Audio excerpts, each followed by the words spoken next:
Kita agak tragis misalnya presiden kita mengakhiri jabatannya 10 tahun, tetapi sampai detik ini masih pro dan kontra. Terbuka saja masih banyak yang kemudian meminta. Kita lihat misalnya Indonesia Gelap. 2 agenda dari 8 agenda utama mereka misalnya. Salah satu tuntutan mereka adalah supaya Presiden Jokowi juga diadili. Itu fakta yang kita lihat. Tetapi Bang Karni juga yang penting di sana tadi juga yang dibilang Bro Ron itu juga tuntutan mereka. Salah satu yang mereka tuntut juga adalah segera Perpu perampasan aset. Bukan lagi RUU perampasan aset. Bang Karni maksud saya begini, kalau Pak Presiden Prabowo serius untuk mengimplementasi yang pertanyaan kita. Pak Hendrawan ini segera Pak diundangkan Pak. Kalau tidak bisa dituduh omon-omon ini. Nah oleh karena itu ada tadi dibilang oleh karena mahasiswa sudah mengatakan kalau toh misalnya DPR tidak mau menginisiasi TET, toh presiden karena dia sudah memegang genderang perang, bila perlu kalau emang ditolak RUU, itu adalah Perpu gas. Kalau tidak, dugaan saya Bang Karni, dia bisa dimakan. Saya masih melihat tanggal 22 Agustus Bang Karni, waktu demo soal pilkada, undang-undang pilkada Bang Karni. Saya terus terang ada di lapangan. Itu lebih dahsyat peristiwa 98 Bang. Yang Garuda Biru itu Bang. Garuda Biru itu Bang. Itu spontan adalah bagaimana kegelisahan publik. Yang terus masih suara moral adalah mahasiswa. Itu dalam harus 1 hari dengan hashtag Garuda Biru itu bisa terjadi. Nah kalau tidak Bang Karni ini tidak serius, bukan tidak mungkin terjadi pada tahun 98. Kita lihat misalnya apa yang terjadi misalnya isu yang Indonesia Gelap Bang Karni ketika mereka demo. Salah satu yang mereka tuntut adalah mirip peristiwa 98 di fungsi ABRI, Prof. Itu juga disinggung. Juga soal energi. Nah oleh karena itu Bang Karni, kalau supaya ini serius, yang kedua Bang Karni, kita lihat bahwa korupsi ini extraordinary crime. 25 tahun Bang Karni memang kita penjarakan orang. Tetapi yang terjadi adalah kita beri karpet mereka. Coba abang pergi ke Sukamiskin, Ted. Mereka itu tinggal seperti tinggal di hotel Bang Karni. Oleh karena itu saya minta kepada Presiden kalau memang ini, perlakukan koruptor itu adalah hukum extraordinary crime. Sebagaimana katakanlah para teroris. Kemudian juga narkoba misalnya. Mereka diperlakukan. Juga menurut saya juga adalah kejahatan daripada korupsi. Menurut saya Prof. Hendrawan jauh lebih menjijikkan kejahatan korupsi. Kalau seorang teroris, Bro Ron, mereka kemungkinan akan suicide. Mereka mungkin akan memberikan nyawanya berdarah-darah. Karena mereka dipasang bom. Inilah yang kita tuduh extraordinary crime. Begitu juga narkoba Bang Karni.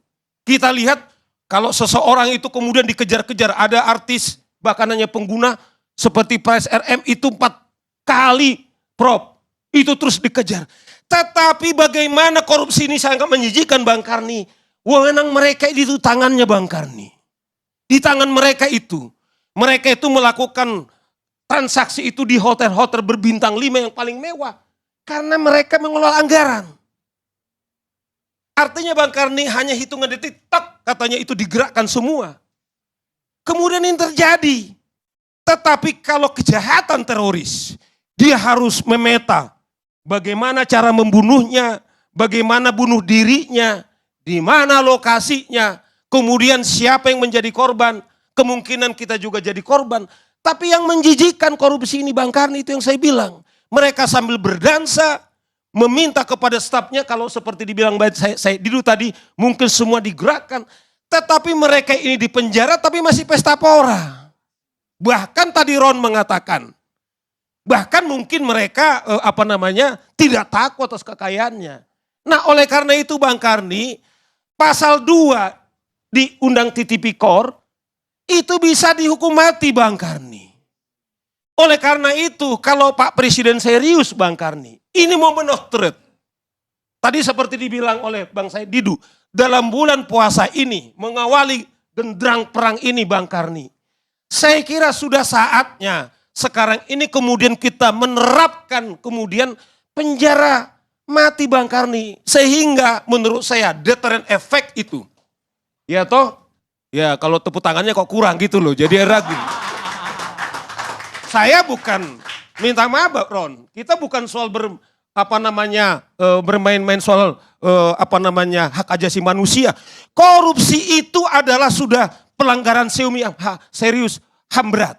Bayangkan katakanlah kita singgung sedikit yang di Pertamina, Bung Peiliang.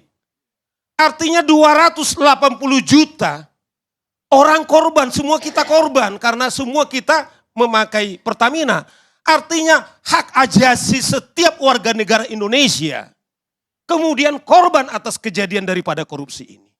Nah, ya, halo teman-teman, kembali lagi dengan saya di channel ini, channel Les 2045 yang membahas seputar politik pendidikan hingga budaya. Ya, terkait masalah undang-undang perampasan aset dan juga beberapa tuntutan-tuntutan mahasiswa yang melakukan aksi demonstrasi di era pemerintahan Presiden Prabowo Subianto pada saat ini, yang diantaranya ada poin penting yang menjadi tuntutan, yaitu Perpu perampasan aset, ya, Undang-Undang TNI pada saat itu, yang meskipun tetap disahkan, dan kemudian tuntut dan adili Jokowi, minta pertanggungjawaban pada dia, katanya gitu ya. Dan banyak sekali juga ya masalah efisiensi anggaran dan macam-macam, tadi banyak sekali tuntutan yang disampaikan ya. Tapi kita coba melihat Perpu perampasan aset. Nah, kenapa Perpu perampasan aset ini tak kunjung disahkan, teman-teman? Kenapa? Ada apa sebetulnya gitu ya? Bukankah undang-undang perampasan aset ini berlaku untuk para koruptor gitu ya? Undang-undang perampasan aset koruptor misalnya seperti itu. Tapi banyak anggota DPR di sana sebagai wakil rakyat, tapi kenapa tidak bisa menyetujuinya, mensahkannya menjadi undang-undang yang bisa digunakan dan dipakai ke depannya? Nah, itu yang menjadi pertanyaan kita juga. Nah, jadi banyak yang mengatakan, bukankah, atau banyak sekali yang saya lihat, ya DPR mana mau lah ngesahkan itu, takut senjata makan tuan gitu ya. Karena di gedung sana juga korupsinya banyak banget, katanya gitu. Yang korupsi juga ada atau banyak gitu ya. Banyak sekali yang mengatakan seperti itu di komentar-komentar yang sering saya upload di channel ini, teman-teman ya. Tapi untuk kenyataannya sih kita nggak terlalu tahu. Tapi bagaimanapun, kenapa sih nggak disahkan gitu ya? Kenapa sih nggak disahkan gitu ya? Kenapa sih nggak segera langsung saja? Kenapa? Padahal ini kan berlaku untuk koruptor, teman-teman. Tapi kenapa tidak dibuatkan? Nah, kan ini menjadi pertanyaan kita juga gitu ya. Apakah mereka bagian daripada koruptor? Itu kan jadi tanda tanya kita juga, kenapa nggak mau gitu ya. Dan ini juga sudah sejak lama, dan juga banyak sekali disebutkan oleh Bang Saur ya, Bang Saur Siagia ya.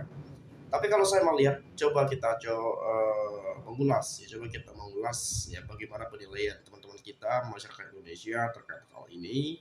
Ya, penilaian ini tentu akan menjadi sebuah pemikiran baru, menjadi sebuah pemahaman baru bagi kita bersama. Saya akan coba awali dari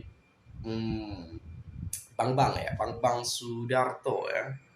Saya cuma lihat Bang Karni ini dagelan karena selama ini acaranya gitu-gitu saja, omong-omong tidak tersalurkan.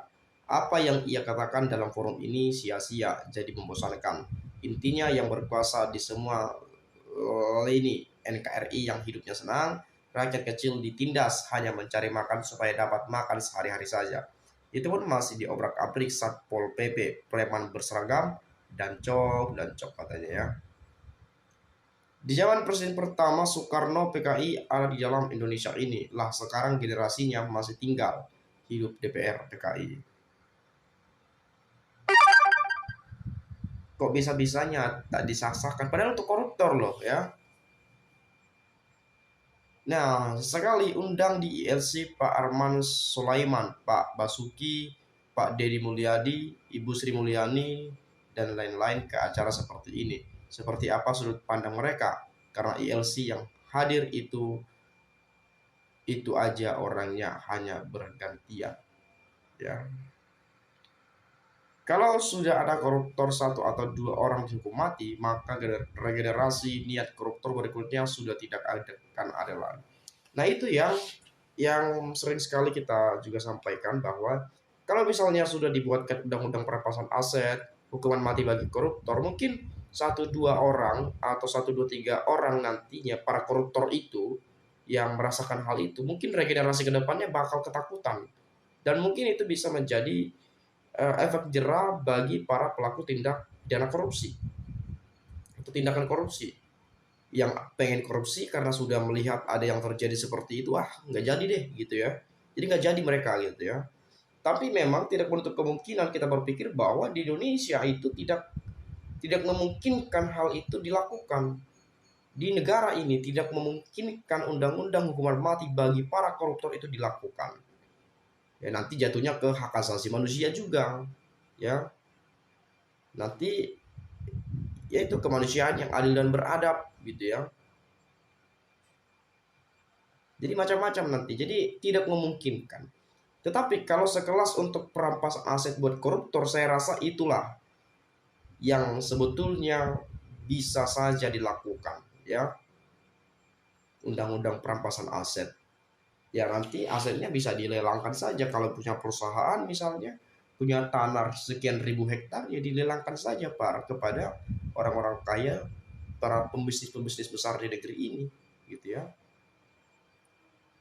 Dijadikan sebagai pemasukan negara.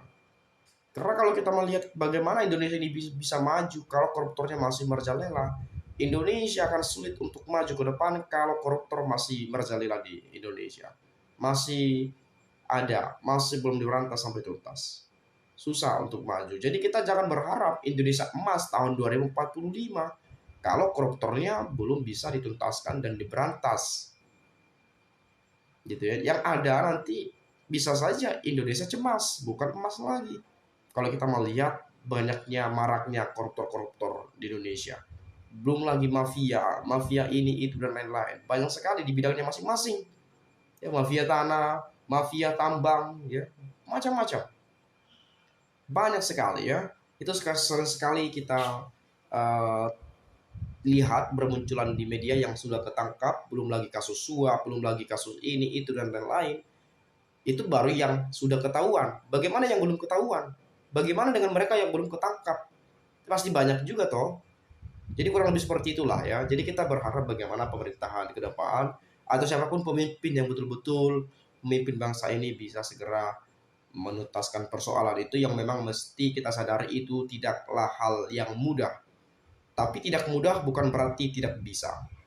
Mungkin kurang lebih seperti itu teman-teman ya. Jadi di sini sebetulnya kalau kita melihat negara Konoha paling miskin di dunia, rakyat pejabat kaya ya. Kaya semua hasil korupsi, mantap ya. Jadi hasil korupsinya banyak sekali untuk memperkaya diri sendiri. Bayangkan, yang kaya semakin kaya, yang miskin semakin miskin. Itu terjadi di Indonesia teman-teman ya. Terjadi di Indonesia. Belum lagi jalan di setiap daerah seperti apa, ada yang berlubang lah. Itu di kampung saya udah hampir 5 tahun. Jalannya bisa berkolam ya, kolam lele bisa di situ tuh, tengah-tengah jalan itu. Ya, bisa ada kolam di sana kita buat. Tinggal buat lilenya saja. Kolamnya udah ada itu, ya, aspal-aspal yang berlubang-lubang itu. Ini baru dibagusin tahun kemarin ya. Jadi sudah setahun jalannya sudah mulus ya, sudah mulus jalannya setahun. Dan itu baru kita rasakan selama hampir kurang lebih 5 tahun rusak gitu ya. Saya kuliah teman-teman, pulang ke kampung sudah selesai wisuda, jalannya masih seperti itu. Masih seperti itu jalannya. Belum diperbaiki. Saya pergi merantau, balik lagi, jalannya sudah bagus ya. Setahun ya, baru setahun inilah kita rasakan ya, jalannya sudah bagus, sudah kayak jalan tol ya, luar biasa, udah bagus banget di pemerintahan Pak Prabowo Subianto ya. Mungkin itu saja lah teman-teman ya yang dapat saya sampaikan. Kurang lebih saya minta maaf, sebetulnya banyak sekali penyampaian teman-teman kita di sini ya, masalah Indonesia gelap, Indonesia Mas ya kabur aja dulu, Indonesia cemas dan lain sebagainya, itu menjadi tuntutan yang menjadikan sebagai hal yang mungkin kita bisa lihat ya, bahwa tuntutan Indonesia emas ini adalah bentuk dari kemarahan, bentuk dari kecemasan, bentuk dari kekhawatiran ya, sehingga yang memungkinkan untuk mempersingkat semuanya itu digabungkan dalam satu tuntutan, yaitu Indonesia gelap. Mungkin Anda punya pendapat lain atau perspektif yang berbeda, boleh silakan sampaikan di video ini. Itu saja, sekali lagi terima kasih, saya ucapkan salam inspirasi, salam NKRI, harga mati.